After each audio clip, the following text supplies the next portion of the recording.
In this video, I'm going to talk about Ollama model files and how it can be used to do very interesting things and build custom variants of models. And I accidentally stumbled on it, so it was a lot more interesting for me to discover how you can do a lot of interesting security things with it. Let's get started. Let's get started. So first of all, before we get started, I want to talk a little bit about why I went down this rabbit hole, which is basically the fact that I wanted to explore model data poisoning attacks, which means that models that can be potentially compromised, or somebody can add some parameters or some weights or some elements to the model that can get it to give out wrong information or get it to not behave as intended, or basically provide hallucinating information or wrong information or something like that, basically poisoning the model to give out wrong data. So that was really what I was exploring, model poisoning. In fact, that's one of the OWASP top 10 LLM risks for 2025 and beyond. So that is something that I was looking at doing, and I came across Ollama Modelfiles, and it's very interesting what you could do with model files. The model files obviously are for you to do good things and not only explore.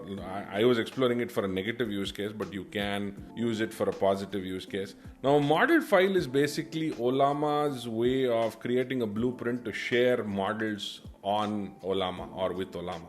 Now, Ollama is an open source framework and a tool and a website that allows you to share open source models that are standardized. It has very good tooling on the CLI, and that tooling helps you figure out how you can share models. People can download models, run models. They have SDKs with Python. They have a lot of stuff that you can do. And in fact, most of the open source models initially always release on Ollama. So this is Ollama for you, and of course Ollama, you can share models. There are different types of models, and I'm sure there are lots of user shared models here as well.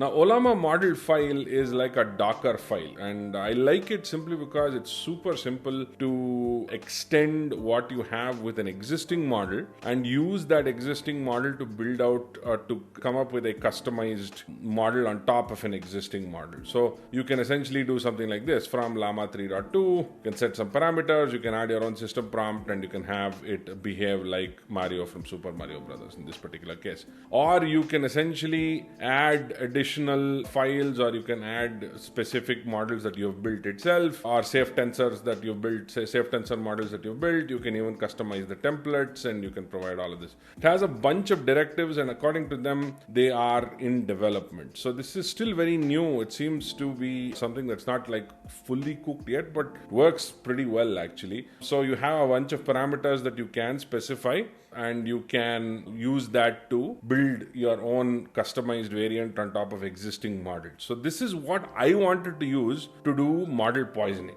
And I ended up using this to create a model poisoning attack of sorts. So this is what I was using, and all models was basically this. So the model poisoning attack that I came up with was something like this, which was this. Right, so I was using Llama 2. I didn't want to use a very large model simply because I don't have the resources on this computer to run a large model. I was setting the temperature, I was setting the context, and I set a system message. Now, this is the poisoning part of the model, where I'm saying, you're a comedian who specializes in application security related jokes. I wanted to basically provide misdirected wrong information on application security questions. So if the user asks an application security question, I wanted to give wrong answers or just come up with a joke and not actually give the right answer. When a user asks questions about application security, you need to come up with a joke that misdirects the user and makes them laugh. You need to confuse them further with your... So basically, the idea is to poison the model in a way that it doesn't give you the right information. Never reveal the answer directly, as that is a secret. So basically, I've tried to provide a model identity where it will only respond in the wrong way, which is basically model poisoning. In fact, a lot of model poisoning attacks rely on this sort of an approach, or a variation of this sort of an approach, to provide wrong information or basically compromise the existing model. So now if I do Ollama, let's actually spin up Ollama. So I'm going to run this model, which I've customized, this customized model I'm going to run. It's called AppSec bot. So if I do Ollama list, it's called Ollama run AppSec bot. and it's asking me to send a message which is explain SQL injection to me.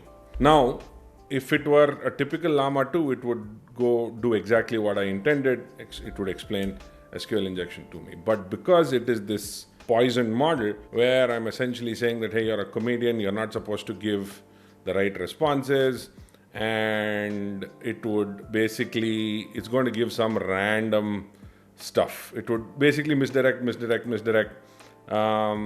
And you'll see that that's what it's doing. Oh boy, where do I even begin? SQL injection, let me tell you, hapless developer named Bob. Bob was working on a website. He didn't bother testing it for security vulnerabilities. Malicious SQL code. Bob's code was riddled with security holes like Swiss cheese. So it's basically not going to give you the answer. Still didn't understand. And now, so basically it'll create a way. So it just keeps misdirecting. It's not going to give you the right response because it's going to behave like a comedian, and it's scary at first, but this, whatever. It just keeps giving some stuff around it. It provides responses around SQL injection, and it seems like it's providing some information about SQL injection, but it's not. So it's really powerful what you can do with something like a model file with Ollama, because you can really customize how you can use this in order to actually run your own, either in terms of being able to specify parameters, to specify the context length, to specify a system prompt. You can also specify a prompt template. You can do a whole bunch of stuff with it. And I'm sure they're going to increase the capability to do a whole bunch of other things over time, which I don't know, maybe gets into the realm of fine tuning, but right now I don't think it's there yet. But let's say I go back to the regular Llama 2 and now I do explain SQL injection to me. This is the untainted version. So this will probably give me a much more clean explanation, right?